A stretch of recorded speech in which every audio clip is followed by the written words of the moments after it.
الحمد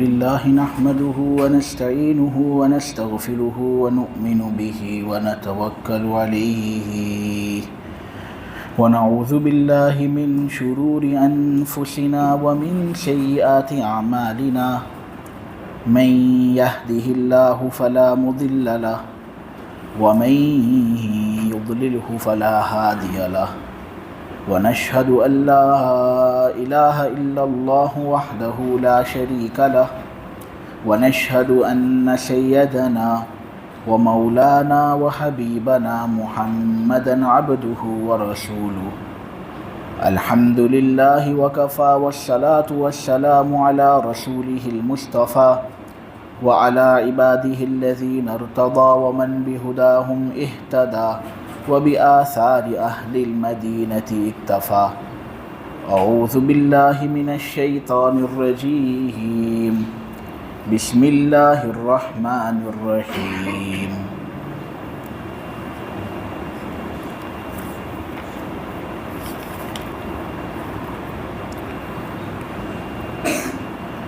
وَإِذْ صَرَفْنَا إِلَيْكَ نَفَرًا مِنَ الْجِنِّ يَسْتَمِعُونَ الْقُرْآنَ فَلَمَّا حَضَرُوهُ قَالُوا أَنصِتُوا فَلَمَّا قُضِيَ وَلَّوْا إِلَى قَوْمِهِمْ مُنذِرِينَ قَالُوا يَا قَوْمَنَا إِنَّا سَمِعْنَا كِتَابًا أُنزِلَ مِن بَعْدِ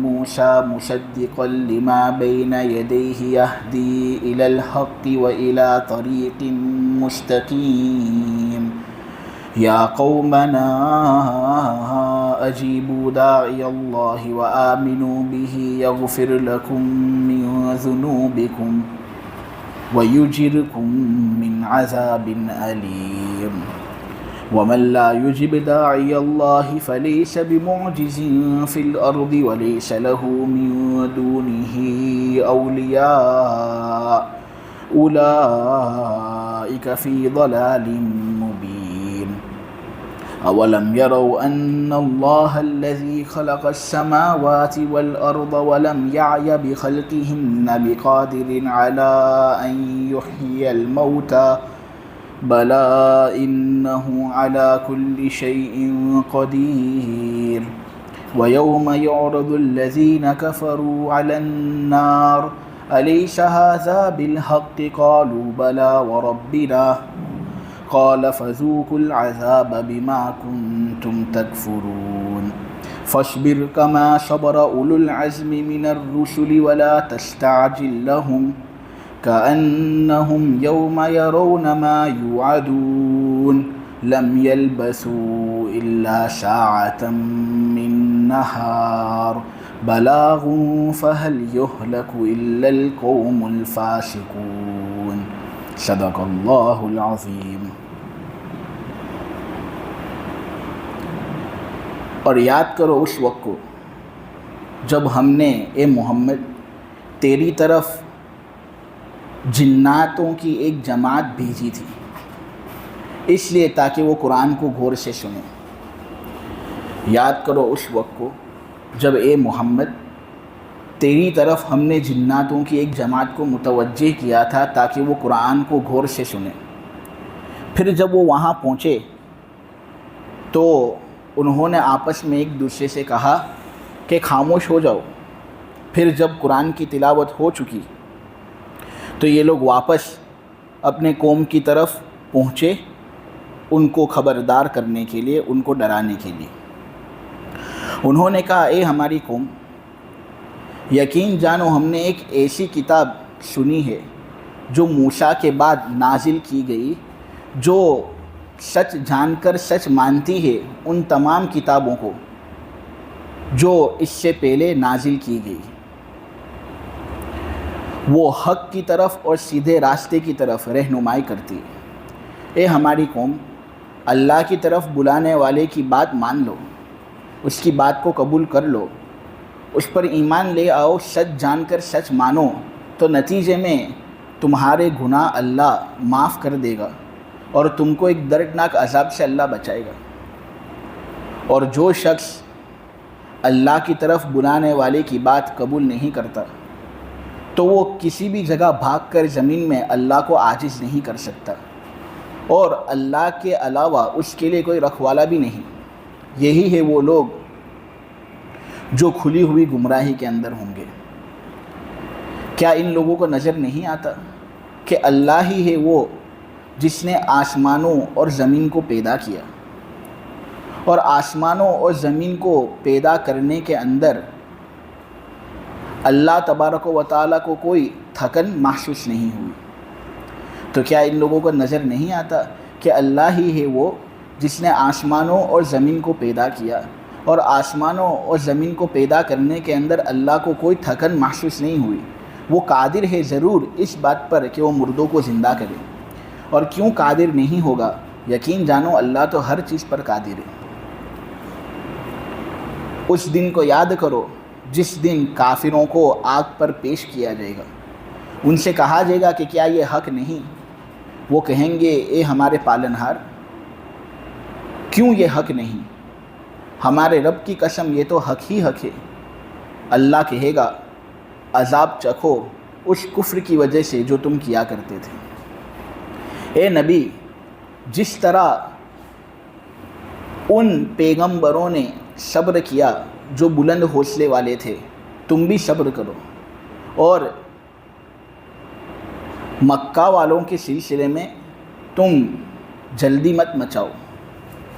جس دن یہ لوگ دیکھ لیں گے وہ عذاب جس کا ان کو وعدہ کیا جا رہا ہے، تو ان کو ایسا لگے گا کہ وہ دنیا کے اندر نہیں ٹھہرے بھی ہوں تو فقط دن کی ایک گھڑی کے بقدر ٹھہرے۔ تو اے نبی، ان کے معاملے میں آپ جلدی مت مچاؤ۔ جس دن یہ لوگ دیکھ لیں گے اس عذاب کو جس کا ان کو وعدہ کیا جا رہا ہے، ان کو ایسا محسوس ہوگا کہ وہ دنیا کے اندر ایک گھڑی کے بقدر ہی ٹھہرے ہوں، دن کی ایک گھڑی کے بقدر ہی وہ دنیا کے اندر ٹھہرے۔ ان کو ایسا محسوس ہوگا جو بات پہنچانی تھی اس کو ہم نے پہنچا دیا۔ فاسق لوگ اور نافرمانی کرنے والے لوگوں کو ہلاک ضرور کیا جائے گا، ان کو برباد ہی کیا جائے گا۔ یہ سورہ احقاف کی تفسیر آپ لوگوں کے سامنے چند ہفتوں سے ہو رہی تھی، آج آخری ہفتہ ہے اس کی تفسیر کے مکمل ہونے میں۔ اس کے بعد پھر سورہ محمد کی تفسیر انشاءاللہ شروع کریں گے۔ یہ آخری دن ہے سورہ احقاف کی تفسیر کے سلسلے میں۔ دیکھو، سب سے پہلی بات تو یہ کہ نبی کریم صلی اللہ علیہ وسلم کی نبوت کا جو دائرہ ہے یہ کسی خاص افراد اور خاص خطے پر مشتمل نہیں کہ حضور کچھ خاص قسم کے لوگوں کی طرف ہی بھیجے گئے تھے، عرب لوگوں کی طرف ہی بھیجے گئے تھے، بقیہ لوگوں کی طرف نہیں، ایسا نہیں۔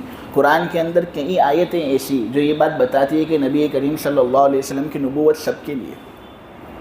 سورہ فرقان کی پہلے نمبر کی آیت ہے، اس کے اندر اللہ تبارک و تعالی نے کہا تبارک الذی نزل الفرقان علی عبدہ لیکون للعالمین نذیرا، کہ بڑی بابرکت ہے وہ ذات جس نے اس قرآن کو نازل کیا جو حق اور باطل کے درمیان فرق کرنے والی ہے، جس نے اس قرآن کو نازل کیا اپنے بندے محمد صلی اللہ علیہ وسلم پر تاکہ یہ محمد دنیا جہاں والوں کے لیے ایک خبردار کرنے والا ثابت ہو۔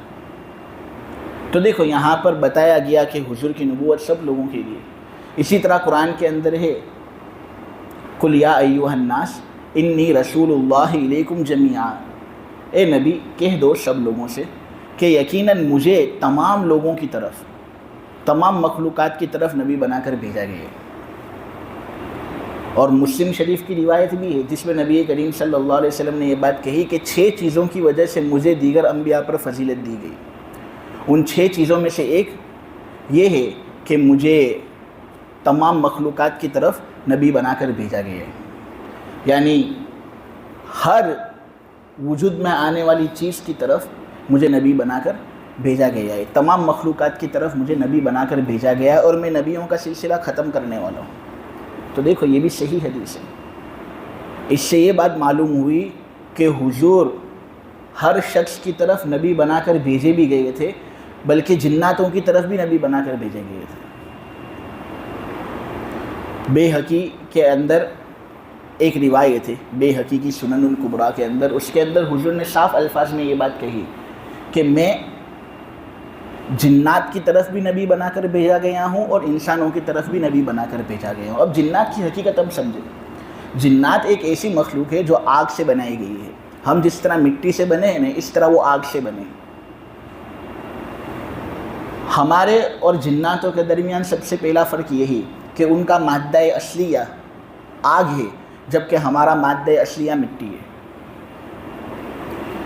دوسرا فرق ہمارے اور جناتوں کے مابین یہ کہ جنات الگ الگ شکلوں کو اختیار کرنے پر قادر ہیں۔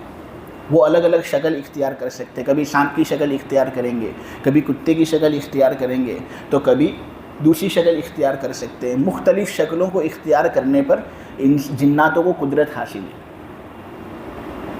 جبکہ انسان جو ہیں ان کو اس طرح مختلف شکلوں کو اختیار کرنے کی قدرت نہیں۔ انسان کی ایک ہی شکل ہوتی ہے، وہ دوسری شکل اختیار نہیں کر سکتے۔ تو یہ ہے جنات۔ ابو ثعلبہ الخشنی جرثوم ابن ناشب نبی کریم صلی اللہ علیہ وسلم کے صحابی، وہ کہتے ہیں کہ جنات تین طرح کے ہوتے ہیں۔ ایک تو وہ جنات جن کے پر ہوتے ہیں، وہ پرندوں کی طرح یہاں وہاں اڑتے ہیں۔ نمبر دو جنات وہ جو کتے اور سانپوں کی شکل اختیار کرتے ہیں۔ اور تیسری طرح کی قسم ان جناتوں کی ہے جو اڑتے نہیں ہیں، وہ انسانوں کی طرح رہتے ہیں۔ یعنی انسان کے مابین ایک جنات ہوگا لیکن انسان کو پتہ بھی نہیں چلے گا کہ یہ جنات ہے۔ ایسے بہت سے واقعات ہیں۔ دیکھو یہاں اس آیت کے اندر یہ بات بتائی گئی کہ اے نبی، مکہ والے تم پر ایمان نہیں لاتے اور وہ تمہاری ناقدری کرتے ہیں، تو تم کو بہت زیادہ رنجیدہ نہیں ہونا چاہیے۔ تم تو ایسے نبی ہو کہ جنات تم سے فائدہ اٹھاتے ہیں۔ لہٰذا یہاں پر حضور کو تسلی دی جا رہی ہے۔ جب حضرت ابو طالب کا انتقال ہو گیا تو نبی کریم صلی اللہ علیہ وسلم بے سہارا ہو گئے۔ مکہ کے اندر حضور پر ظلم بڑھ گیا، اور حضرت ابو طالب کی وجہ سے نبی کریم صلی اللہ علیہ وسلم کو بڑی حفاظت ملتی تھی۔ وہ چونکہ ایک عزت والے شخص تھے، اگرچہ ایمان والے نہیں تھے، لیکن ان کا نام تھا مکہ کے اندر، ان کا چرچا تھا، تو ان کے نام کی وجہ سے محمد صلی اللہ علیہ وسلم کی حفاظت ہوتی تھی۔ لیکن جب ان کا انتقال ہو گیا تو نبی کریم صلی اللہ علیہ وسلم ظاہری اعتبار سے بے سہارا ہو گئے۔ تو حضور پاک صلی اللہ علیہ وسلم نے یہ سوچا کہ میں ذرا دین کی دعوت لے کر طائف والوں کے پاس پہنچتا ہوں، کیونکہ حجاز کے اندر مکہ کے بعد سب سے بڑا شہر طائف کا شہر ہے۔ وہاں جاتا ہوں، ان کو میرے دین کی طرف دعوت دیتا ہوں، وہ قبول کر لیں تو ہو سکتا ہے کہ مجھے کوئی سہارا مل جائے۔ اس طرح اللہ کے نبی صلی اللہ علیہ وسلم نے طائف کا سفر کیا۔ طائف کے اندر عمرو ابن عمیر کے بیٹوں کا راج چلتا تھا، اور یہ بہت بڑے وہاں پر سمجھے جاتے تھے۔ ایک بیٹا تھا عبد یالیل، دوسرا بیٹا تھا مسعود، اور تیسرا بیٹا تھا حبیب۔ نبی کریم صلی اللہ علیہ وسلم ان کے پاس گئے، عبد یالیل کے پاس، مسعود کے پاس اور حبیب کے پاس، اور ان کو دین کی دعوت دینے کی کوشش کی۔ نبی کریم صلی اللہ علیہ وسلم کے ساتھ زید ابن حارثہ بھی تھے، جو حضور کے منہ بولے بیٹے تھے۔ حضور نے جب ان کو دعوت دی تو بڑے غرور اور تکبرانہ جواب ان طائف والوں نے حضور کو دیے۔ ایک تو کہنے لگا کہ تو نبی ہو ہی نہیں سکتا، تو جھوٹ بولتا ہے۔ دوسرا کہنے لگا کہ اللہ کو اگر کسی کو نبی بنانا تھا تو اے محمد تجھ کو ہی نبی بنایا اللہ نے، اللہ کو کیا دوسرے لوگ ملے نہیں؟ یہاں مکہ کے اندر، طائف کے اندر کتنے سب مالدار اور نامچین لوگ ہیں۔ اللہ کو اگر نبی بنانا ہوتا تو اللہ ان کو نبی بناتا۔ اے محمد اللہ کو تو ہی ملا نبوت کے لیے، یہ کیسی بات ہے؟ تو اس طرح غرور والا جواب دوسرے بھائی نے دیا۔ تیسرے بھائی نے یہ کہا کہ میں تیرے ساتھ بات ہی نہیں کرنا چاہتا، اے محمد تو میرے ساتھ بات نہ کرے نا، یہی تیرے لیے بھلا ہے اور میرے لیے بھی بھلا ہے، کیونکہ اگر تو اللہ کا نبی واقعتاً ہے تو بھائی میری کیا اوقات کہ میں تیرے ساتھ بات کروں؟ میں تو ناچیز فقیر آدمی، میں تو اللہ کا نبی، تو تیری ذات بہت بلند ہے اس بات سے کہ میرے جیسا کم وقت تیرے ساتھ بات کرے، تو اس لیے میں بات نہیں کروں گا۔ اگر تو اللہ کا نبی نہیں تو جھوٹا آدمی ہے، میں جھوٹا آدمی کے منہ کیوں لگوں؟ تو نبی کریم صلی اللہ علیہ وسلم نے بہت سمجھانے کی کوشش کی، لیکن جب حضور کو ایسا لگا کہ یہ ماننے کے لیے تیار نہیں، بات مانیں گے نہیں، تو حضور نے ایک بات کہی کہ دیکھو دین کی دعوت میرے ذمے تھی کہ میں تم کو پہنچا دوں، لیکن مجھے ایسا لگ نہیں رہا کہ تم اچھے طریقے سے مجھے رسپانس دے رہے ہو، تو اب بس میرا معاملہ کسی کو پہنچانا مت، اور میرے چرچا عام مت کر دینا اپنے شہر کے اندر کہ میں آیا تھا، یہ سب باتیں کہہ رہا تھا، جب لوگوں کو پتہ چلے گا نہیں تم لوگوں نے تو میری بات مانی نہیں ہے تو لوگ پریشان کریں گے مجھے، اس لیے اب میرے معاملے کو دبا دو۔ لیکن وہ لوگ تھے کمینے لوگ، نالائق لوگ تھے، انہوں نے کہا ہم دبائیں گے کیوں، اب تو آیا ہی ہے دعوت دینے کے لیے، اب اس دعوت کو عام کریں گے۔ تو اس طرح پھر غلاموں کو پیچھے لگا دیا، نالائق رذیل قسم کے لوگوں کو حضور کے پیچھے لگا دیا، وہ اب حضور کو گالیاں دے رہے تھے، اسی طرح نبی کریم صلی اللہ علیہ وسلم کا مذاق بنا رہے تھے، اور اس طرح حضور کو بھگا رہے تھے۔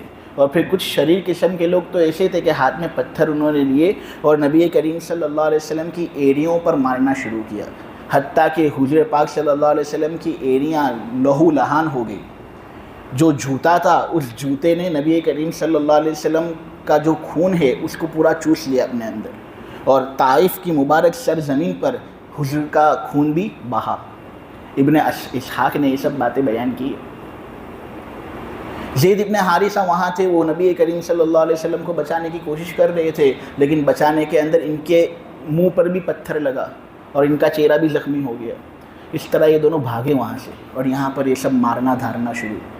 بھاگتے ہیں تو پھر ایک آدمی کا گھر ان لوگوں کو ملتا ہے، نظر آتا ہے، پتہ چلتا ہے کہ یہ گھر تو ربیعہ کے دو بیٹوں کا ہے، عتبہ اور شیبہ۔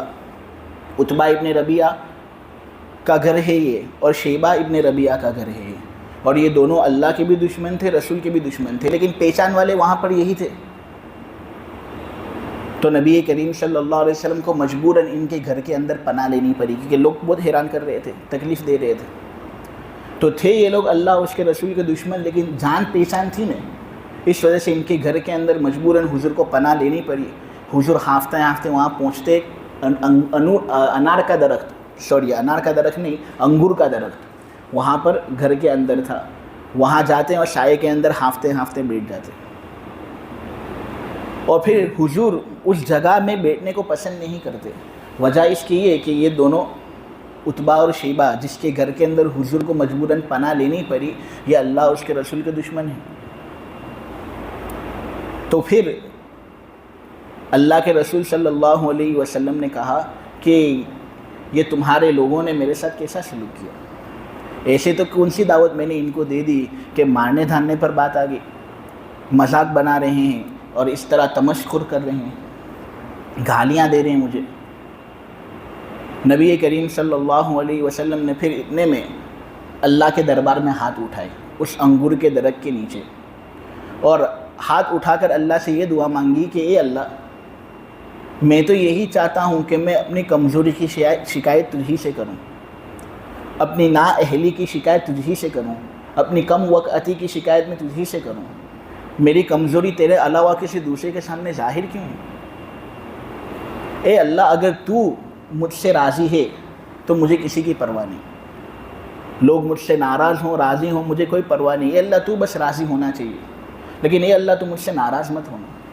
اے اللہ تو کیسے لوگوں کے حوالے مجھے کرتا ہے، وہ لوگ جو میرے مقام اور رتبے کا لحاظ ہی نہیں رکھتے، جو چاہتے ہیں میرے ساتھ کرتے ہیں، مجھے تکلیف پہنچاتے ہیں، مذاق بناتے ہیں میرا۔ اے اللہ، تیری طاقت اور تیری قوت کے علاوہ کوئی اور چیز نہیں ہے جو مجھے سہارا دے سکتی ہے، اے اللہ تو مجھ سے راضی ہو جا۔ اس طرح کی دعا نبی کریم صلی اللہ علیہ وسلم نے کی، اور وہ لجاجت اس موقع پر اتنی زبردست تھی نا کہ جو دو بھائی تھے نا، عتبہ اور شیبہ، جو اللہ کے رسول کے دشمن تھے، ان کو بھی رحم آ گیا، تو انہوں نے اپنے ایک نصرانی غلام جس کا نام تھا اداس، اس کو حکم دیا کہ ذرا یہ جو انگور کا درخت ہے نا، اس میں سے ایک انگور کا شوشہ نکال اور ایک پلیٹ کے اندر رکھ کر ان کو دے تاکہ یہ کچھ کھانا کھا لیں گے۔ اداس گیا سامنے، اور اس طرح کھانا اس نے نبی کریم صلی اللہ علیہ وسلم کے حوالے کیا، تو حضور نے فوراً، کیونکہ حضور بہت پریشان تھے، بڑے مجبور تھے، فوراً کھانا شروع کر دیا حضور نے صلی اللہ علیہ وسلم۔ پھر حضور نے اداس سے پوچھا تو کہ تمہارا مذہب کیا ہے؟ تم کون سے مذہب سے تعلق رکھتے ہو اور کہاں سے آئے ہو تم؟ تو اداس کہنے لگا کہ میں دراصل نصرانی ہوں، کرسچن ہوں، میں عیسیٰ علیہ السلام کا پیروکار ہوں، اور عراق کے اندر جو نینوا ہے نا وہاں سے میں آیا ہوں، اور یہاں غلام ہونے کی حیثیت سے آنا میرا ہوا۔ تو نبی کریم صلی اللہ علیہ وسلم انگور کھا رہے تھے اور کہہ رہے تھے کہ اچھا تم نینوا کی بستی سے ہو، وہی نینوا کہ وہاں ایک زمانے میں یونس ابن متہ رہا کرتے تھے، جو اللہ کے نبی میں سے ایک نبی ہیں، جو اللہ کے عظیم الشان نبی ہے، جن کو مچھلی نے کھا لیا تھا۔ تو اداس بہت متعجب ہو گیا اور اس نے کہنا شروع کیا کہ یونس ابن متہ کو تم کس طرح پہچانتے ہو؟ نینوا کا یہ نبی تھا، اس کے بارے میں آپ کو کیسی واقفیت؟ تو حضور کہنے لگے کہ یہ میرا بھائی ہے، وہ بھی اللہ کا نبی تھا، میں بھی اللہ کا نبی ہوں۔ اور پھر حضور جب انگور کھا رہے تھے نا تو حضور بسم اللہ کہہ کر انگور کھا رہے تھے۔ تو اداس اور زیادہ تعجب کے اندر مبتلا ہوا اور وہ کہنے لگا کہ ایسا جملہ کھانے سے پہلے بسم اللہ بولنے والا، یہ تو آپ کے علاوہ کوئی بولتا ہی نہیں۔ ہماری بستی اور ہماری زمین کے اندر یہ لفظ بالکل ختم ہی ہو چکا ہے۔ اللہ کا نام لے کر اس طرح کھانا، یہ تو پہلی مرتبہ آپ سے سن رہا ہوں میں، بہت اچھی عادت ہے۔ اتنے میں وہ اتنا زیادہ نبی کریم صلی اللہ علیہ وسلم کی طرف مائل ہوا کہ حضور کے چہرے کو بوسہ دینا شروع کیا، حضور کے ہاتھ پیر کو بوسہ دینا شروع کیا۔ عتبہ شیبہ دونوں بھائی نے اداس سے پوچھا کہ ایسی حرکت تو نے کیوں کی؟ کیوں تو نے قدم بوسی کی، ہاتھ بوسی کی، سر بوسی کی؟ تو وہ اداس کہنے لگا کہ اس نے مجھے ایسی باتیں بتائی ہے جو ایک اللہ کا نبی ہی بتا سکتا ہے، اور اس نے ایسی چیزیں کی ہے جو ایک اللہ کا نبی ہی کر سکتا ہے، اس لیے میں نے اس کی قدم بوسی کی اور اس کی ہاتھ بوسی کی۔ اس طرح پھر نبی کریم صلی اللہ علیہ وسلم اور زید ابن حارثہ وہاں سے نکلے۔ بہت مایوس تھے حضور کو ایسا لگا تھا کہ طائف والے ان کو سہارا دیں گے، لیکن جب کچھ اچھا رسپانس وہاں سے نہیں ملا تو بہت مایوس ہو کر حضور اس بستی کو چھوڑ رہے تھے کہ اچانک وادی نخلا کے اندر نبی کریم صلی اللہ علیہ وسلم پہنچتے۔ وہاں پر یا تو تہجد کا وقت ہوتا ہے یا فجر کا وقت ہوتا ہے، حضور نماز کی نیت باندھتے ہیں اور بڑی سہانی قرات کرتے ہیں۔ کچھ جنات، بعض لوگ کہتے ہیں کہ ان کی تعداد 9 تھی، جبکہ عبداللہ ابن عباس کہتے ہیں ان کی تعداد 7 تھی۔ علامہ سہیلی نے یہی کہا ہے کہ 7 والی تعداد جو ہے یہ زیادہ سمجھ میں آتی ہے۔ یہ لوگ کسی نبی کو تلاش کر ہی رہے تھے۔ وجہ اس کی یہ تھی کہ یہ لوگ پہلے آسمان پر چڑھ جاتے تھے اور وہاں پر جو اللہ کے فیصلے ہوتے تھے نا ان کو سن لیتے تھے پہلے سے، پھر کاہنوں کو بتاتے تھے، جوتشوں کو بتاتے تھے کہ اللہ یہ کام کرنے والا ہے۔ تو اس طرح مستقبل کا علم کاہنوں کے پاس آتا تھا۔ لیکن پھر اچانک ہوا یہ کہ جب بھی اب آسمان پر یہ جاتے ہیں تو اب ان کو سننے کی اجازت ملتی نہیں ہے، کچھ سن نہیں پاتے، بلکہ ایک شہاب ثاقب، ٹوٹے ہوئے تارے کے ذریعے سے ان پر فائرنگ ہوتی ہے اور اس طرح ان کو ہلاک کیا جاتا ہے، بھگایا جاتا ہے وہاں سے۔ تو یہ لوگ سوچ رہے تھے کہ ایسا کیوں بھائی، پہلے تو ہم بنداس سنتے تھے، لوگوں کو بات پہنچاتے تھے، اب ہمیں بالکل بات پہنچانے کی اجازت نہیں مل رہی۔ تو یہ لوگ زمین کو چھان رہے تھے اور خوب تفتیش کر رہے تھے کہ کیا ہے وہ نیا معاملہ جس نئے معاملے کی وجہ سے ہم بالکل آسمان کی باتوں کو سننے سے رک گئے ہیں۔ تو اس طرح وادی نخلا کے اندر وہ پہنچے اور انہوں نے نبی کریم صلی اللہ علیہ وسلم کو قرآن کی قرات کرتے ہوئے سنا۔ درد بھری قرات تھی، ایسی قرات تھی جس میں حضور بہت ایموشنل تھے کہ قوم نے ان کو دھتکار دیا۔ وہ قرآن کی قرات ایسی تھی نے کہ جناتوں کے دلوں پر اس نے اثر کیا اور بڑا گہرا اثر کیا۔ آپس میں کہنے لگے انصتو، خاموش رہو، یہ جو کتاب کی قرات ہو رہی ہے نہیں کوئی عام کتاب نہیں ہے، یہی ہے وہ چیز جس کی وجہ سے اب آسمان پر جانے کا سلسلہ ہمارا بند ہوا، یہ وہ نئی چیز ہے جس کی وجہ سے اب ہم آسمان پر جا نہیں سکتے۔ یہ دراصل جو آدمی قرآن کی قرات کر رہا ہے نہیں، یہ اللہ کا نبی ہے۔ اللہ نے جو وعدہ کیا تھا کہ وہ اپنا آخری نبی بھیجے گا، آخری نبی آ چکے، محمد آ چکے ہیں۔ تو اس طرح انہوں نے قرآن سنا، حضور سے ملاقات کی، تعلیم وغیرہ حاصل کی، اور اس طرح وفود، جماعتیں جناتوں کی حضور کے پاس آتی رہتی تھی۔ ہجرت سے پہلے بھی اور ہجرت کے بعد بھی کئی مرتبہ ان کا آنا ہوا، اور یہ لوگ پھر اپنی قوم میں جاتے اور وہاں پر دعوت و تبلیغ کرتے، حضور کی باتیں پہنچاتے۔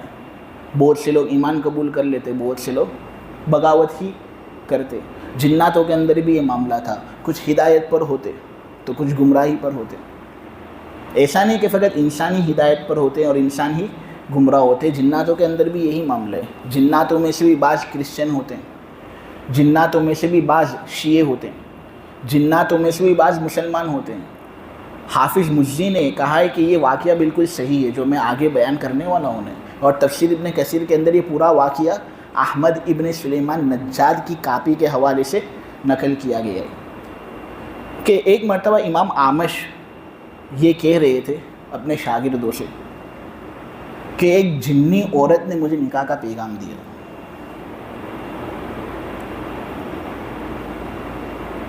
پیغام جب مجھے نکاح کا ملا تو میں نے اس کو اپنے گھر بلایا اور میں نے اس کو چاول دیے کھانے کے لیے، تو میں دیکھ رہا ہوں کہ چاول کے لقمے جو ہیں وہ اٹھ رہے ہیں اور کوئی اٹھانے والا مجھے نظر ہی نہیں آتا، اور اس طرح وہ چاول کے لقمے غائب ہو رہے ہیں اور اس طرح پوری پلیٹ صاف ہو گئی۔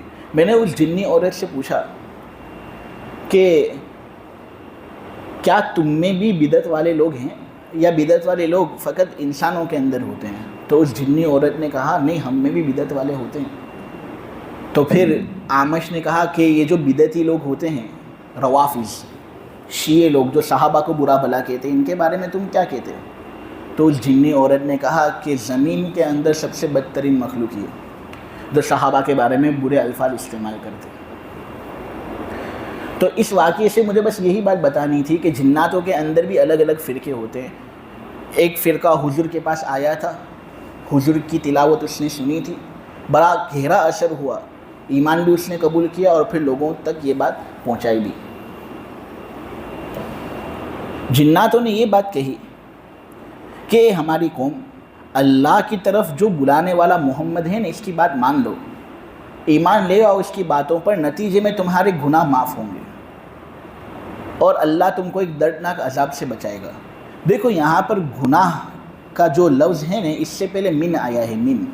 من کا مطلب ہوتا ہے سارے گناہ نہیں، کچھ گناہ۔ اس سے یہ بات اور مسئلہ ہمارے سامنے واضح ہوتا ہے کہ جب کوئی کافر مسلمان ہوتا ہے نا، اللہ اس کے گناہ معاف تو کر دیتا ہے لیکن سب گناہ معاف نہیں ہوتے۔ کچھ گناہ معاف ہوتے ہیں، کچھ گناہ ایسے ہوتے ہیں جو معاف نہیں ہوتے۔ مثلا اگر حقوق اللہ سے ریلیٹڈ کوئی گناہ ہے،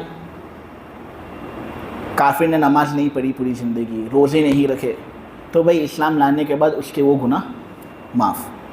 الاسلام یہدم ما کان قبلہ، حقوق اللہ سے ریلیٹڈ جو گناہ ہیں وہ معاف۔ اسی طرح حقوق العباد سے جو گناہ ریلیٹڈ ہیں، بندوں سے جو گناہ متعلق ہیں، ان میں سے بعض مالیہ ہوتے ہیں، مال ریلیٹڈ ہوتے ہیں، تو بعض مالیہ نہیں ہوتے، ان کا تعلق مال سے نہیں ہوتا۔ تو جن کا تعلق مال سے نہیں ہوتا نا، وہ بھی گناہ معاف ہو جاتے ہیں۔ کسی انسان کے بارے میں غیبت کی، کسی انسان کو تماچا مار دیا، کسی انسان کو گالی دے دی، جو بھی کیا، مال والا وہ تعلق نہیں ہے، غیر مالیہ، تو پھر وہ بھی اسلام لانے سے معاف ہو جاتے ہیں۔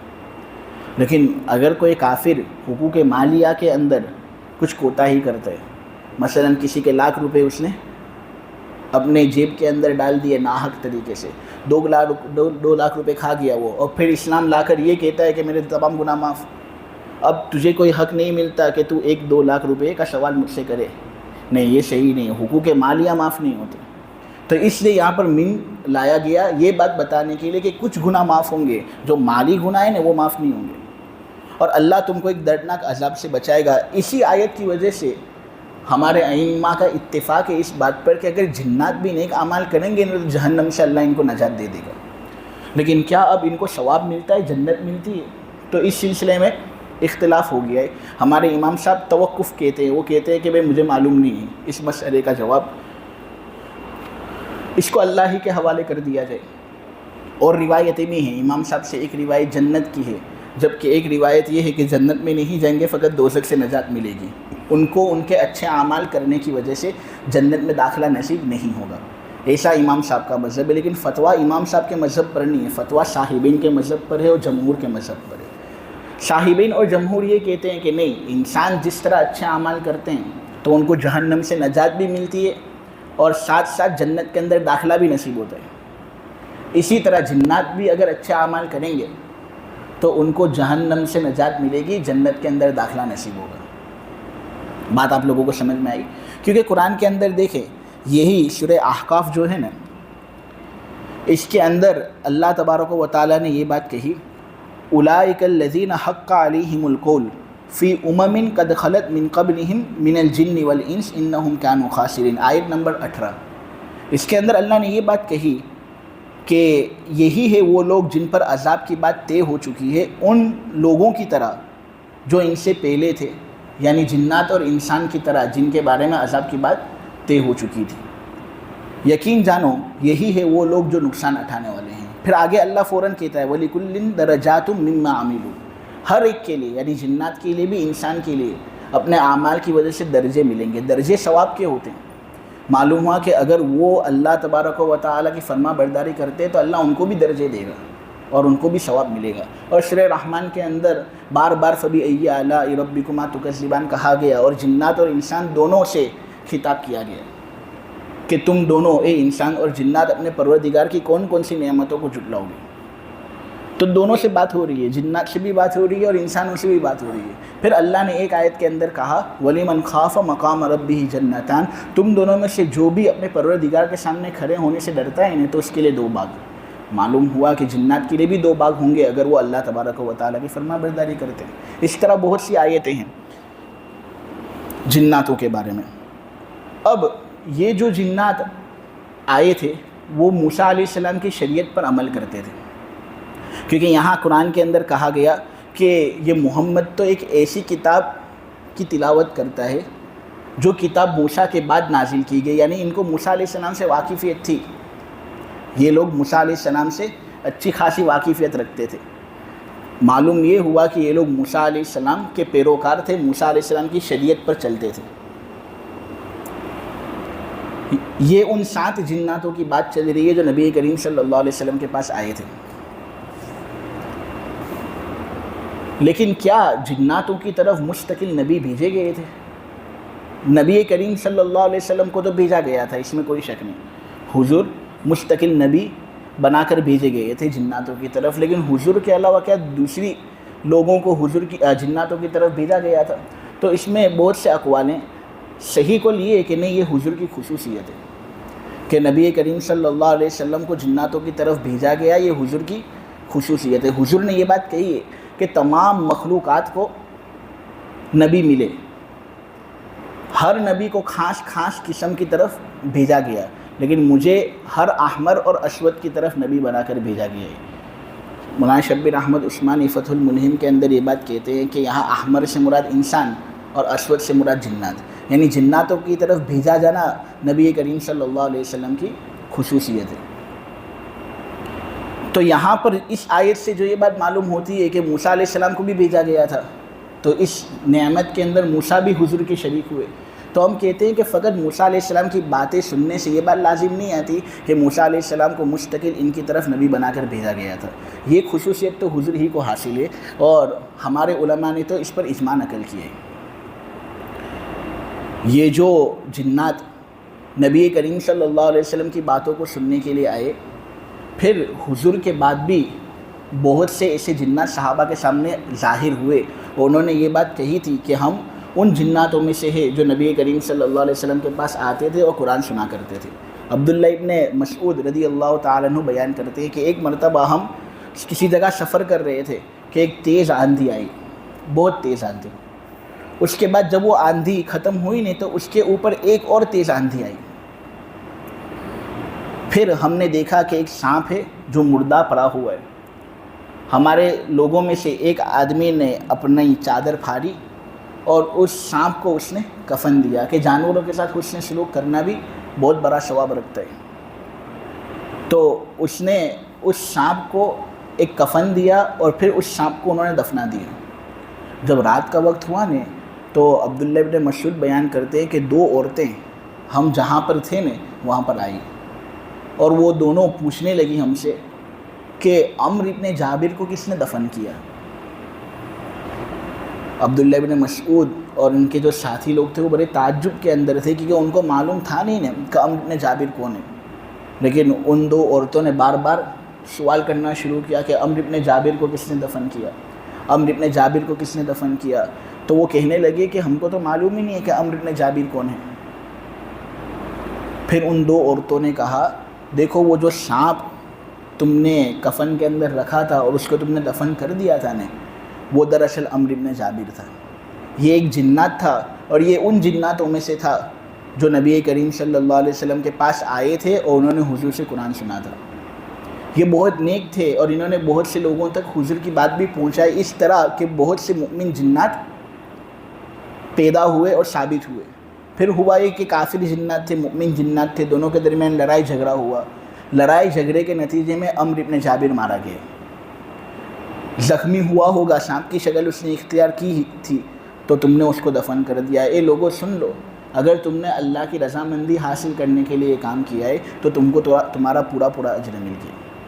معلوم ہوا عمرو ابن جابر ان جناتوں میں سے ایک تھے جو حضور کے پاس آئے تھے حضور سے فائدہ اٹھانے کے لیے۔ اسی طرح حضرت عائشہ رضی اللہ تعالی عنہ بیان کرتی ہیں، اور یہ سب واقعات جو ہیں قرطبی کے اندر لکھے ہوئے ہیں، یہ تفسیر قرطبی کے اندر یہ سب واقعات بیان ہوئے ہیں۔ حضرت عائشہ کہتی ہے کہ ایک مرتبہ میں قرآن پڑھ رہی تھی کہ ایک سانپ میرے سامنے آیا اور وہ کچھ مجھ پر حملہ نہیں کر رہا تھا، بس قرآن سن رہا تھا، لیکن میں ڈر گئی تو میں نے کچھ لاٹھی وغیرہ لی اور اس سانپ کو قتل کر دیا۔ میں نے اس سانپ کو قتل کر دیا۔ رات کو جب میں سوئی تو مجھے خواب آیا، خواب کے اندر ایک کہنے والا کہتا ہے کہ تو نے سانپ کو کیوں قتل کیا؟ کیا تجھے معلوم نہیں تھا کہ یہ جناتوں میں سے ایک جنات تھا؟ وہ قرآن سننے کے لیے آیا تھا، اللہ کا ذکر فقط سننا چاہتا تھا، تو نے اس کو قتل کر دیا۔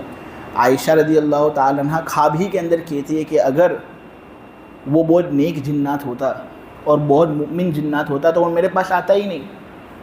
اس کی اتنی ہمت کہ حضور کے حرم میں داخل ہو گیا اور مجھے اس طرح دیکھ رہا تھا، وہ میرے پاس آنا کسی کے لیے جائز تھوڑی ہے، میں تو حضور کی بیوی ہوں۔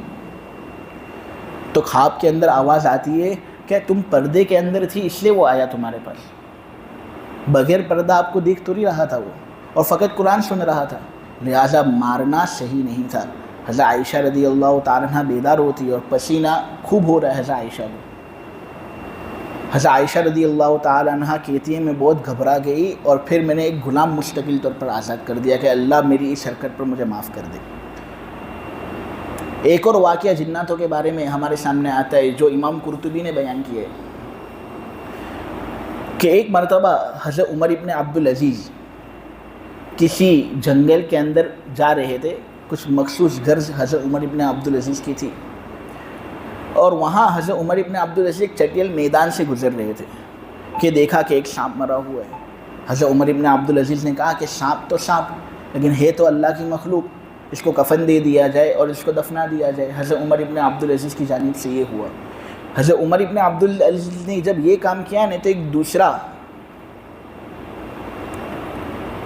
شخص جو وہاں موجود تھا اس کی آواز حضرت عمر ابن عبدالعزیز نے سنی، وہ کہہ رہا تھا اے شرک اے شرک، کیا ہوا تیرے ساتھ، مر گیا تو؟ حضرت عمر ابن عبدالعزیز تعجب کے اندر اور پوچھ رہے تھے کہ یہ آواز کس کی ہے، کہاں سے یہ آواز آ رہی ہے؟ وہ آدمی بس آواز لگا رہا تھا اے شرک اے شرک۔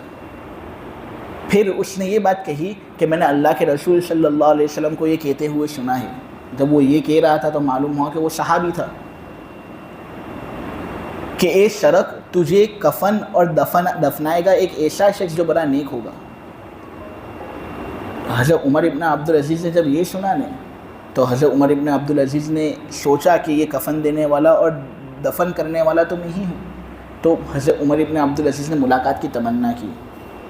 وہ شخص سامنے آتا ہے ایک مخصوص شکل کے اندر اور حضرت عمر ابن عبدالعزیز کو کہتا ہے کیا تو نے ہی شرک کو دفن کیا؟ تو عمر ابن عبدالعزیز نے کہا ہاں میں نے ہی دفن کیا۔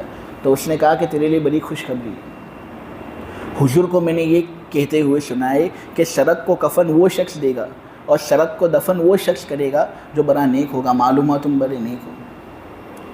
عمر ابن عبدالعزیز نے پوچھا بھائی تم کون ہو؟ تو وہ آدمی کہنے لگا کہ میں نبی کریم صلی اللہ علیہ وسلم کا صحابی ہوں، میں نے حضور سے قرآن سنا ہے اور حضور کو میں نے دیکھا بھی ہے. اب ہم جناتوں میں سے کوئی باقی نہیں رہا, ایسا کوئی شخص باقی نہیں رہا جس کو حضور کی صحبت حاصل ہو. بس میں باقی تھا اور یہ شرک باقی تھا. شرک کا آج انتقال ہو گیا, فقط میں ہی باقی ہوں. تو یہ لوگ وہ لوگ تھے جو نبی کریم صلی اللہ علیہ وسلم کے پاس آتے تھے اور حضور سے فائدہ اٹھاتے تھے. یہاں پر یہ بات کہی جا رہی ہے حضور کو کہ حضور مکہ والے تمہاری بات نہیں مانتے, طائف والے تمہاری بات نہیں مانتے, تو تم کو رنجیدہ ہونے کی کوئی ضرورت نہیں. تم پر ایمان لانے والے تو مستقل جنات ہیں جو اتنے طاقتور ہونے کے باوجود تم کو قبول کرتے ہیں. لہٰذا آپ کو حوصلہ بلند رکھنا چاہیے اور تکلیف پر صبر کرنا چاہیے. آگے سورہ احقاف کے اندر یہ بات کہی گئی کہ دیکھو اللہ کی ذات ایک ایسی ذات ہے کہ اس نے آسمانوں اور زمین کو پیدا کیا, اور اس کو پیدا کرنے کے اندر اللہ کو تھکن محسوس نہیں ہوئی. اللہ اتنا قادر ہے. تو ایک مردے کو دوبارہ زندہ کرنا یہ اللہ کے لیے کوئی مشکل بات نہیں. فلسفی کا ایک قاعدہ ہے, subjective discomfort does not equal to falsehood. Subjective discomfort does not equal to falsehood. کوئی چیز اگر اپنے آپ کو سمجھ میں نہیں آتی اور اپنے کو ایسا لگتا ہے کہ یہ چیز کیسی, اس کا مطلب یہی نہیں کہ وہ چیز ہو ہی نہیں سکتی. بلی کو انٹرنیٹ سمجھ میں نہیں آتا, انٹرنیٹ کی باتیں اگر بلی کے سامنے کی جائے تو بلی سمجھے گی نہیں وہ, تو اس کا مطلب یہ کہ انٹرنیٹ ہے ہی نہیں. ایک بچہ 2 کلو کا وزن اٹھاتا ہے, اس کا باپ جو ہے وہ 20 کلو اٹھا لے گا, نے بہت ماہر ہوگا تو پھر 20 سے کہیں زیادہ کلو اٹھا سکتا ہے وہ. بچے کو اگر یہ سمجھ میں نہیں آتا, لیکن کیا اس کا مطلب یہ ہے کہ اس کا باپ 50 کلو اٹھا نہیں سکتا؟ اٹھا سکتا ہے. تو بہت سی مرتبہ ہوتا ایسا ہے کہ کوئی چیز اپنے کو سمجھ میں نہیں آتی. اپنے کو سمجھ میں نہیں آتا یہ روح کا معاملہ کیسا ہوگا, اپنے کو یہ سمجھ میں نہیں آتا کہ اللہ کس طرح مردوں کو واپس زندہ کرے گا. لیکن اس کا مطلب یہ نہیں کہ اللہ کر نہیں سکتا. ہماری سوچ بڑی محدود ہے. امریکہ کو کسی نے دیکھا نہیں ہے, لیکن بہت سے لوگ ہمارے پاس آ کر کہتے ہیں نا کہ امریکہ ہے, تو ہم ان کی باتوں کو قبول کرتے ہیں. تو جب 3-4 لوگ ہم کو امریکہ کے وجود کے بارے میں بتا دیتے ہیں, بالی کے وجود کے بارے میں بتا دیتے ہیں کہ یہ سب جگہیں ہیں, تو ہم ان کی بات قبول کر لیتے ہیں. یہاں 1,24,000 ہم کو قیامت کے بارے میں خبر دے رہے ہیں, اور یہ لوگ بالکل سچے ہیں اور پکے ہیں, مضبوط لوگ ہیں, تو ہم ان کی بات کو کیوں نہیں مانتے؟ اور رہا اللہ کی قدرت کا مسئلہ, تو اللہ نے آسمان زمین بنایا, تو 6 فٹ کے انسان کو دوبارہ قبر سے نکالنا اللہ کے لیے کوئی مشکل بات نہیں ہوئی. جو درزی شیروانی سلوا سکتا ہے, قمیص بنانا اس کے لیے بائیں ہاتھ کا کھیل, تو اللہ نے جب یہ سب کام کر لیا تو دوبارہ مردے کو قبر سے زندہ کرنا اللہ کے لیے کوئی مشکل نہیں. اللہ اس آیت کے اندر یہی کہنا چاہ رہے ہیں. دیکھو یہ روح کا معاملہ اپنے کو سمجھ میں آ ہی نہیں سکتا, کیونکہ بہت عجیب و غریب چیز ہے یہ روح. کتنی عجیب و غریب. سن عیسوی 1929 کے اندر عراق کا ایک بادشاہ تھا, جس بادشاہ کا نام تھا شاہ فیصل. یہ جو واقعہ میں بیان کرنے والا ہوں, جہاں دیدہ سفر نامہ عراق کے اندر مفتی تقی عثمانی صاحب نے یہ بات بیان کی ہے کہ 1929 کے اندر شاہ فیصل نے ایک خواب دیکھا تھا. اس خواب کے اندر شاہ فیصل نے کیا بات دیکھی تھی کہ 2 صحابی رسول, ایک حذیفہ ابن یمان اور دوسرے یا تو عبداللہ ابن جابر یا جابر ابن عبداللہ الانصاری الخزرجی, 2 صحابی حضرت شاہ فیصل کے پاس آتے ہیں اور وہ کہتے ہیں کہ اے بادشاہ, ہماری قبر جو دجلہ کے قریب ہے نا, اس کے اندر دجلہ کا پانی آ رہا ہے, لہٰذا ہماری قبر کو کھودو, ہماری لاشوں کو نکالو اور دوسری جگہ اس کو منتقل کرو. بادشاہ نے ایک مرتبہ خواب دیکھا, اس نے خواب سمجھ کر چھوڑ دیا. مسلسل خواب دیکھ رہا تھا وہ, اور یہ واقعہ بالکل حقیقت ہے. اب یہ پریشان, تو اس نے اپنے کارندوں کو کہا تھا کہ بھائی دجلہ اور ان صحابہ کی جو قبر ہے نا, ان کے درمیان کا راستہ ذرا کھودو نا, کہ کھود کر اپنے دیکھ سکیں کہ کیا دجلہ کا پانی قبر میں جا رہا ہے یا نہیں. انہوں نے کھودا تو کوئی پانی تھا ہی نہیں. جب پانی درمیان میں تھا نہیں تو پھر قبر میں پانی جا کس طرح سکتا ہے؟ بادشاہ نے سمجھا کہ یہ فالتو کا خواب تھا, کوئی حقیقت نہیں. ایک خواب کی وجہ سے میں صحابہ کی قبر واپس کس طرح کھودوں اور ان کی لاش کو باہر نکالوں؟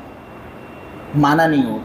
واپس مسلسل 3-4 مرتبہ وہ خواب آ رہے ہیں اور روزانہ آ رہا ہے. یہ پریشان, اس نے علماء کی ایک میٹنگ رکھی, صورتحال علماء کے سامنے رکھی, تو وہاں علماء میں سے جو گرینڈ مفتی تھا نا عراق کا اس وقت, وہ کہتا ہے کہ میں نے بھی یہی خواب دیکھا ہے.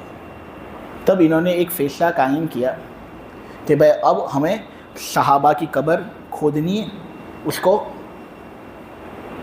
منتقل کرنا ہے۔ انہوں نے ایک تاریخ متعین کی، لیکن وہ تاریخ جو تھی نا وہ حج کی تاریخ سے بہت قریب تھی، یعنی یہ جو تاریخ ہماری چل رہی ہے نا اس تاریخ کو متعین کیا گیا۔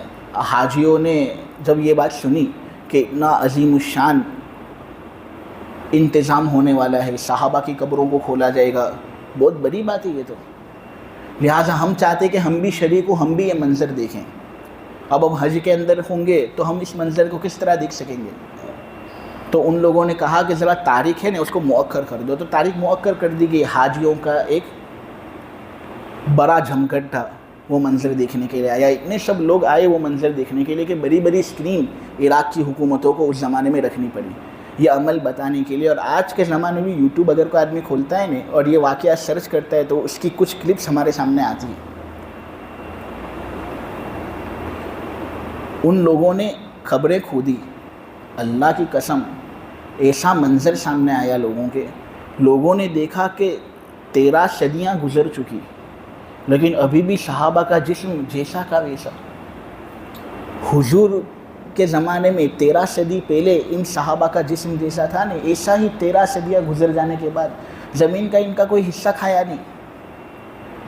اور ایک آئی اسپیشلسٹ وہاں پر تھا، ماہر امراض چشم کا ماہر شخص وہاں پر موجود تھا، آئی اسپیشلسٹ۔ وہ قریب گیا اور اس نے ان صحابہ کی آنکھیں دیکھی تو اس نے آنکھیں دیکھ کر زور زور سے کلمہ پڑھنا شروع کیا، حالانکہ وہ آدمی پہلے مسلمان تھا نہیں، یعنی وہ مسلمان ہو گیا۔ وہ کہنے لگا بائی گوڈ، اللہ کی قسم اس کی آنکھوں کے اندر جو چمک ہے نا، ایک مردہ مر جاتا ہے تو 2-3 دن کے اندر یہ چمک ختم ہو جاتی ہے، 13 صدیاں گزر چکی ابھی تک ان کی آنکھوں کے اندر وہی چمک جو ایک زندے کی آنکھوں کے اندر ہوتی ہے۔ تو میں نے وہ واقعہ پڑھتے وقت دل کے اندر یہ سوچا کہ چمک جاتی بھی کس طرح، انہی آنکھوں نے نبی کریم صلی اللہ علیہ وسلم کا دیدار کیا ہے، وہ مسلمان ہو گیا۔ اب اس واقعے سے تو مجھے یہ بات بتانی تھی کہ ان 2 صحابہ کی روح شاہ فیصل سے کس طرح ملی، شاہ فیصل کو کس طرح پتہ چلا کہ یہ صحابی اس طرح شکایت کر رہے تھے۔ قبروں کو جب کھولا گیا تو دیکھا ان لوگوں نے کہ پانی تھا وہاں پر، پانی ملا ان کو۔ پھر انہوں نے وہ لاشیں لی اور سلمان فارسی کی جو قبر وہاں پر ہے نا، وہاں اس کے بازو میں وہ قبریں انہوں نے رکھ دی، بنا دی۔ تو شاہ فیصل کو کس طرح پتہ چلا کہ قبر میں پانی ہے، حالانکہ راستے میں بھی کوئی پانی تھا نہیں۔ یہ روح کا معاملہ بڑا عجیب و غریب معاملہ ہوتا ہے۔ ثابت ابن قیس ایک بہت بڑے صحابی، واقعہ یمامہ کے اندر وہ شہید ہوئے۔ جب شہید ہوئے نا تو خالد ابن ولید کے خواب کے اندر ثابت ابن قیس آتے ہیں اور ثابت ابن قیس خالد ابن ولید سے یہ کہتے ہیں کہ میری زرہ میری خود کی زرہ تھی، وہ میرے وارثوں کو جانی چاہیے، لیکن ایک آدمی نے اس کو چرا لی ہے، چرا کر سامان کے نیچے اس نے میری زرہ دبا لی ہے، وہ میرے وارثوں کا مال ہے۔ تو ایک خالد تمہاری ذمہ داری ہے کہ وہاں اس سامان کے نیچے سے زرہ نکالو اور میرے وارثوں تک پہنچاؤ۔ ایک خالد دوسری بات میں تم کو یہ کہتا ہوں، یہ خواب میں ہو رہے کہ میرا فلاں آدمی کا اتنا قرضہ ہے، یعنی میرے ذمہ کے اندر فلاں آدمی کا اتنا قرضہ ہے، میرے گھر والوں کو ذرا کہنا کہ میری طرف سے قرضہ ادا کر دے، میں اللہ سے اس طرح ملنا نہیں چاہتا کہ میرے اوپر قرضہ ہو۔ اور ایک خالد میرے بہت سے غلام تھے ایسے جو میرے بہت وفادار تھے، میں چاہتا ہوں کہ تم ان کو میری طرف سے آزاد کر دو، حالانکہ آزاد کرنے کے لیے آدمی کا زندہ ہونا ضروری ہے۔ ثابت ابن قیس مر چکے تھے، خالد نے ولید بیدار ہوتے ہیں، ان کو سمجھ میں نہیں آتا کیا کروں میں، سیف اللہ یہاں وہاں جاتے ہیں، اور پھر جس جگہ کے اندر ثابت ابن قیس نے ان کو خواب میں بتایا تھا کہ یہاں اس کے نیچے زرہ تم کو ملے گی، وہاں سامان کے نیچے ان کو وہ زرہ ملی۔ حضرت ابو بکر کے پاس گئے اور کہا کہ یہ معاملہ میرے ساتھ پیش ہوا۔ حضرت ابو بکر نے کہا کہ جو خواب میں ثابت نے تم کو بتایا ہے اس پر عمل کرو، قرضہ بھی گھر والوں کو کہو کہ ادا کر دے اور ان کے غلام بھی سب آزاد۔ یہ سب سے پہلے شخص تھے ثابت ابن قیس جن کے غلام آزاد ہوئے ان کے مرنے کے بعد۔ ثابت ابن قیس کی یہ روح خالد بن ولید کے پاس کس طرح پہنچے؟ روح ایک بہت عجیب چیز ہے۔ نور الدین زنگی کا واقعہ، اور یہ واقعہ جو ہے السوال والجواب فی کتاب اللہ، شیخ محمد عطیہ سالم کی ایک کتاب ہے، انہوں نے اپنی کتاب کے اندر یہ واقعے ذکر کیے، اور یہ جو واقعہ میں نے آپ کو بیان کرنے والا ہوں میں اس کے بارے میں تو شیخ محمد عطیہ سالم کہتے کہ اتنے سب لوگوں کی زبان سے میں نے یہ واقعہ سنا ہے، اتنے سب لوگوں نے یہ واقعہ مجھے سنایا ہے کہ اتنے سب لوگوں کا جھوٹ پر متفق ہونا اور یہ سب لوگ مل کر مجھے جھوٹی بات کہیں، ایسا ہو ہی نہیں سکتا، یعنی بالکل صحیح واقعہ یہ۔ نور الدین زنگی ایک بہت بڑے بادشاہ تھے، سلطان صلاح الدین ایوبی جو ہیں نا، جنہوں نے فلسطین کو آزاد کیا، ان کے بڑے ہوتے ہیں نور الدین زنگی۔ نور الدین زنگی نے ایک خواب دیکھا کہ نبی کریم صلی اللہ علیہ وسلم خواب میں آ رہے ہیں اور نور الدین زنگی کو کہہ رہے ہیں کہ ان دو لوگوں سے تو میری حفاظت کرنا۔ دو لوگوں کی تصویر نور الدین زنگی کے سامنے خواب میں آتی ہے۔ نور الدین زنگی پریشان، مدینہ کا سفر کرتے ہیں اور جتنے مدینہ کے اندر لوگ ہوتے ہیں ان کو بلاتے ہیں انعام دینے کے بہانے سے، جتنے بھی لوگ آتے ہیں نور الدین زنگی سب کو انعام دیتے ہیں، لیکن کسی بھی جگہ پر ان دو لوگوں کو نور الدین زنگی نہیں دیکھ پاتے جن دو لوگوں کو نور الدین زنگی نے خواب میں دیکھا تھا۔ تو نور الدین زنگی نے سمجھا خواب ہوگا، لیکن واپس مسلسل ایسے خواب آ رہے کہ حضور آتے اور کہتے کہ ان دو لوگوں سے میری حفاظت کرنا، مجھے ان دو لوگوں سے بچانا۔ تو پھر مدینہ والوں سے نور الدین زنگی نے پوچھا کہ کیا کوئی آنے سے رہ گیا؟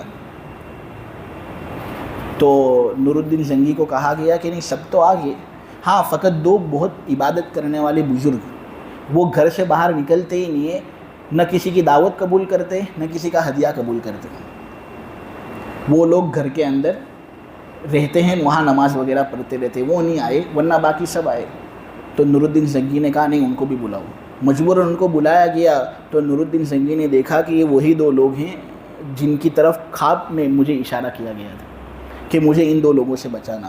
نور الدین زنگی ان کے گھر گئے اور دیکھا کہ جہاں یہ لوگ نماز پڑھتے تھے نا اس کے نیچے ایک سرنگ بنی ہوئی ہے، وہ سرنگ ڈائریکٹ قبر اطہر تک پہنچ رہی ہے، اور یہ دونوں لوگ دراصل مسیحی ایجنٹ تھے۔ ان کو حکم دیا گیا تھا کہ محمد کی لاش روزے اطہر سے نکالنی ہے اور نکال کر ہمارے پاس اس کو لانا ہے۔ اسلام کی بے حرمتی کرنا چاہ رہے تھے۔ نور الدین زنگی نے یہ معاملہ دیکھا تو فوراً دونوں کو جہنم رسید کر دیا، اور پھر کہا کہ یہ جو قبر اطہر ہے نا اس کے نیچے لوہا اور پیتل کی دیوار بنا دی جائے اور اس طرح نبی کریم صلی اللہ علیہ وسلم کے روزے کو محفوظ کیا جائے۔